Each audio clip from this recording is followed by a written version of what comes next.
લોકો તેમના ઘરની સાફ સફાઈ કરે છે.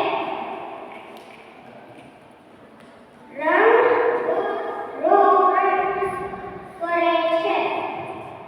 દિવાળીના દિવસોમાં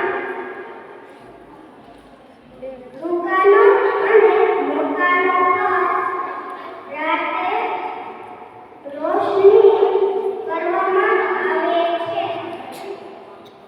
લોકો નવા કપડાં, ફટાકડા, મીઠાઈ વગેરે ખરીદી કરે છે. દિવાળીનો તહેવાર 5 દિવસનો હોય છે. Thank you. ખૂબ સરસ.